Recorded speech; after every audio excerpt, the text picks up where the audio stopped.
on both Facebook as well as YouTube. Carmen, hello and welcome to LTC. Oh no, let I'm me back. unmute you. Welcome, listeners. Apologies. I actually had to mute her because obviously we can't be talking during the song break. But hello and welcome to you. Thank you. It's good to see you back. Sorry you're not 100% yet. No, I will take the compliment during the break that you Mhm. gave me. I think I look younger, fresher, but I don't feel it. But I'll take it. Okay, I'll okay, thank take you. it. I'll take anything at this given time. But how are you? I'm good. I'm good. It just feels like it's been ages since I've been online or been around. I think it's my fault. Of course, I've not been well this last couple of weeks, but it's always still a pleasure to connect with you here on the show, of course. And today I want to be talking about, or we're going to be talking about, um, I don't think we've ever mentioned this before, but today Mhm. we got to talk about those who are self-employed, as well as maybe those who earn commission. And a lot of people obviously want to buy property, but this might just be one of these deterrents. But let's talk about that. How does being self-employed or even earning commission, how does that work when applying for property rentals or for purchases?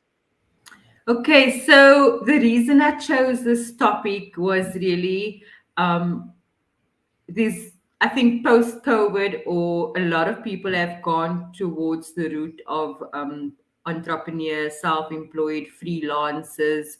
It's become a bit more of a regular thing than most. And I find myself, I'm a good example of that as well. And what I really want to bring across is that our goals and dreams to be entrepreneurs doesn't have to clash with our goals and dreams to own our dream properties, right? It may be a little bit more difficult than with salaried employees, but basically, it's about informing listeners so that they know how they can prepare for it, what documents to look at, because it's known that the financial institutions as well as estate agents, there is preference to regular income and consistent income. So, as a freelancer or someone that has a side hustle or even an entrepreneur, how do you sort of make the banks and make the estate agents, how do you make them comfortable in seeing that you are creating some sort of income, and how do we look Mm. at that?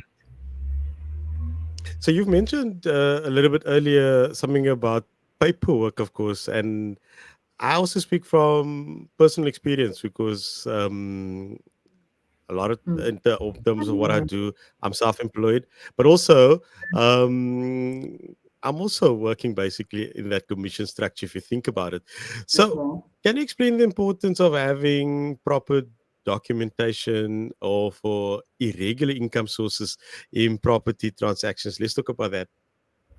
So, Marco, it's all about creating a paper trail, basically, and showing sources of income. So, with regular earners, we would normally look at like 3 months pay slips or 3 months bank statements.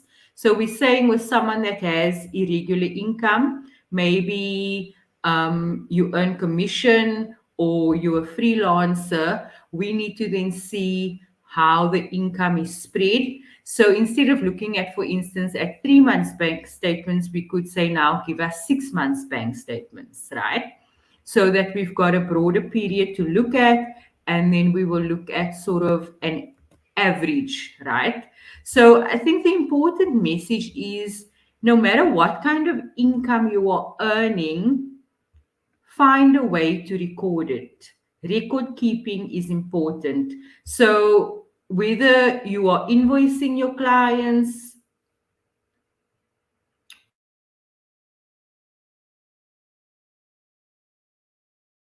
Okay, I'm just waiting. I think comment just broke up there, so I get or to. whether you are receipting or whatever. Sorry, did we break up there a bit? Yeah, we broke up a little bit, but don't worry. We'll take that. We'll take it back. We'll take it back because I think it's so important. You spoke about keeping a paper trail because that's so Yeah, important. yeah. How do you do that? So record keeping is key. And like I said, it doesn't have to start out all very fancy. There are things like Microsoft Excel, which is accessible. We've also got free accounting packages that you can go online. So when I started out, I used Zoho Books. The package that I needed at that time was a free accounting package. I've had to upgrade since then, but the amount is still, I think it's like 100 Rand a month or something. I can invoice from any platform on the internet. I can even invoice from my phone. So if I'm not in the office and somebody quickly needs an invoice, I can send it from there. But it means that I've got a record of clients I'm invoicing, when they're paying, and how I'm collecting. And then also steer away from collecting cash. Even if someone has to pay you cash, then deposit the money into your account, because we're generally going to ask for bank statements. So even if you provide us with a letter from a bookkeeper that say you're earning X amount, or you show us the amount of people you've invoiced for the period, we're going to check it against your bank statements. So the bank statements will give a true reflection of what has actually come into the account. So again, your bank statement is a good way of record keeping as well, by making sure transactions are coming into the bank account. Okay, that makes sense. So let's talk about is that for rentals or is that for when you also want to buy a permanent property? I would say for both. For purchasing, they are a bit more stringent. The type of documents that you would require are a bit more. So it will also depend if you are a registered company or if you are not registered yet, right? So if you are not registered, say you're a sole proprietor, a freelancer, then they will look at things like what we call a profit and loss statement, and that you do yourself on a spreadsheet. You simply list what your income is and what your expenses are. Another thing is whether you're a sole prop, try your best to separate your personal income and expenses to your business expenses. I mean, it's easy these days to open up additional accounts. I mean, you can get you a time bank account at Pick and Pay. You can get you a Capitec business account. So bank accounts are easily accessible. It doesn't have to be ones with big bank charges. You get pay as you go accounts as well. But separate your income and expenses from your personal and your business. It just helps with better tracking. And if you need to submit to the banks, then they can see a clear difference between what you're spending on your business and what you're spending on personal expenses. So they may ask you to do the profit and loss statement, an income statement showing your personal income and expenses, your personal assets and liabilities. And then, even though you may be doing your own bookkeeping and record keeping as a sole prop or a freelancer, you would need a confirmation of income letter from a bookkeeper. But there again, the bookkeeper is going to ask for your records so that the bookkeeper can verify this is indeed the income that you are getting over a period of time. So what I'm hearing you loud and clear as well for those who are earning commission, who are self-employed, really do treat yourself as a proper business. And Absolutely. I also would say that within your bank account, so with myself in Stan Bank, I've got different bank accounts within my bank account as Bank, well, yes. which I do separate funds with because it's clear and easy for me to see what is what. So that would be another tip from my side to somebody to say in terms of how you separate your funds. But let's talk about specific documents should commission earners or self-employed individuals prepare when applying for a property. Okay, so that would be self-employed. So if you are self-employed and you've got a registered company, for example, right, they're not only going to look at your documents, but also the company. If you are a registered business or a company or self employed, work towards the point where you can actually pay yourself a regular salary. So that should be your end goal. I know it's not easy in the beginning, especially if you're a startup. Sometimes the business can't always even afford to give you some income. But make that a goal that you're working towards a point of giving yourself a regular income and issuing yourself with a payslip, right? In the interim, you with the business, you're going to need at least 2 years of comparative financial statements.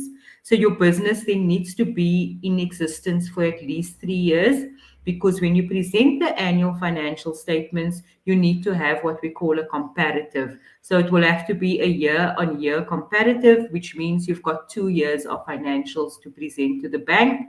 And this shows the bank, even though I am getting a salary, I am a director of the business is a going concern. Things like company documents, company assets and liabilities, and then they look at both the business bank statements and the personal bank statements, as well as your income tax assessments. So the income tax assessment is important, Marco, because often when looking at completing these assessments, what do? We look at reducing our income and what are creative ways to reduce our income so that our tax liability is less. But now, on the flip side, it could affect what income you are showing the bank.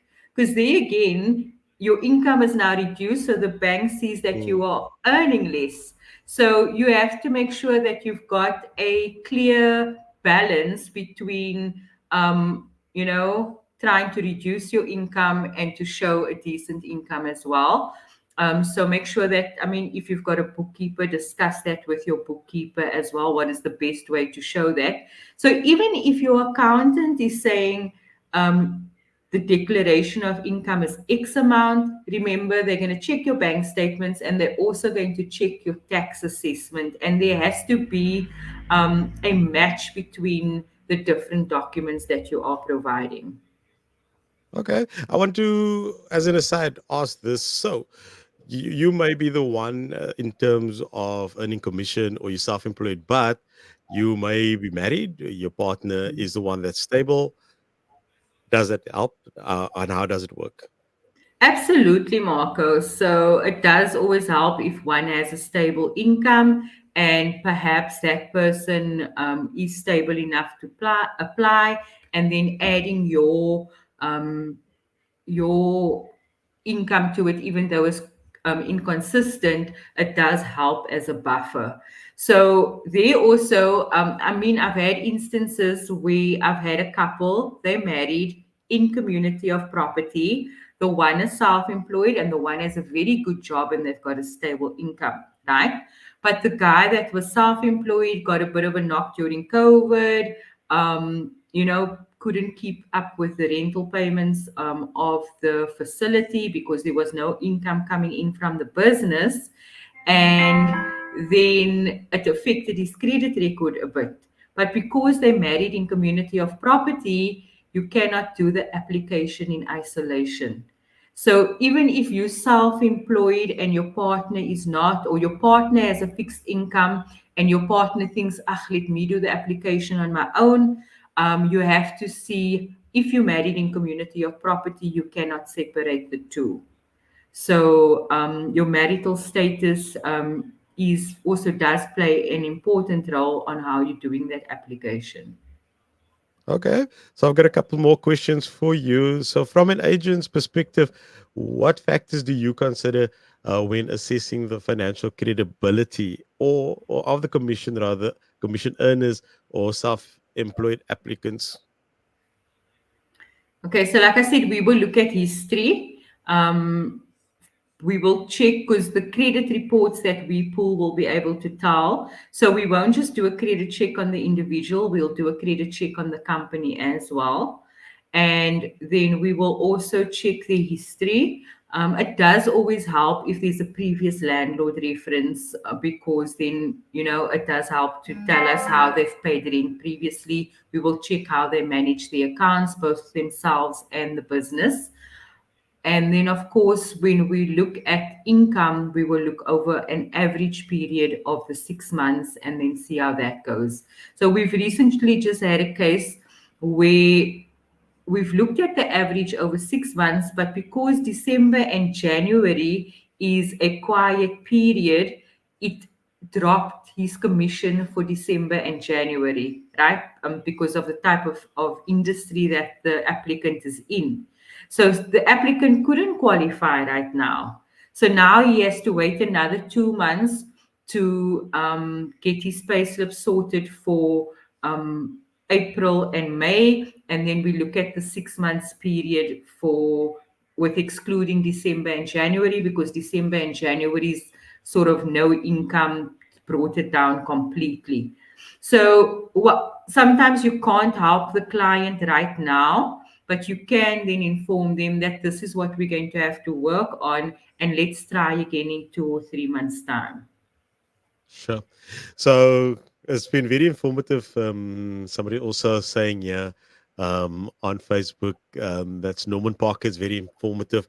I agree with him. And I think it's a conversation we've had to have had a while back already, because you do get people that's maybe thinking, yeah, but I'm only self-employed, so I don't know if I'm stable enough, or even if they're making good enough money, you just don't know. So, very good Mm. conversation to have today. So, just any tips or advice for commission earners or self-employed individuals to improve their chances of then successfully applying for these properties, whether it's rental or a permanent one? Okay, so also build yourself a credit profile, Marco. And I know it's a catch-22, because you need to make credit to apply for credit. But have something small. I mean, even if it's a credit card and you just keep your balance very low, and if you do buy something on the credit card, just settle the amount again within the month, so you don't create any interest. But in that way, you can also build you a credit profile for the bank so that they can know that you are indeed a good payer. Because often people think, if I don't have accounts and I only work with cash, cash is king.